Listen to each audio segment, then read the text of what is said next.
So if your favorite MacBook keyboard shortcuts no longer work or trigger the wrong actions, here's how to reset them to default. Now to fix the keyboard shortcuts, first let's open System Settings, scroll all the way down and select Keyboard.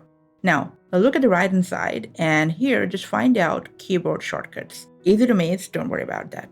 Now here you'll find several categories of shortcuts at the left hand side. Make sure the shortcut you're trying to use is actually enabled or selected. For example, I was trying to use the shortcut to hide the dog, but it was simply unchecked. Along the way, just keep checking all these options and make sure all your preferred shortcut is selected.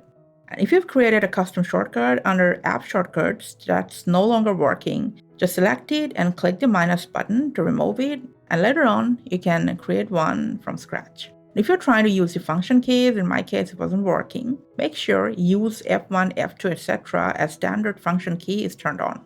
Now this is especially important if you've recently switched from Windows and changed the modifier keys. Now even if your shortcuts are enabled, everything is alright in there, remapping modifier keys can prevent them from working properly.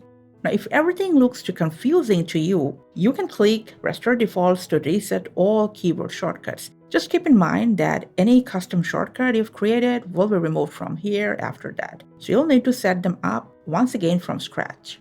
Now one more useful settings is under System Settings. Scroll down to Accessibility at the left hand side. Scroll all the way to Keyboard. Now here, if you enable full keyboard access, you can navigate almost the entire interface using just your keyboard without relying on the trackpad or mouse. Just in case, if most of the time if you don't use them or maybe you use just your keyboard while you're outdoors. Now this will let you move between buttons, menus, and controls using the Tab key and other keyboard shortcuts. And that's all. Any questions or recommendations, just go ahead and put it down in the comment section down below. Thanks for your time.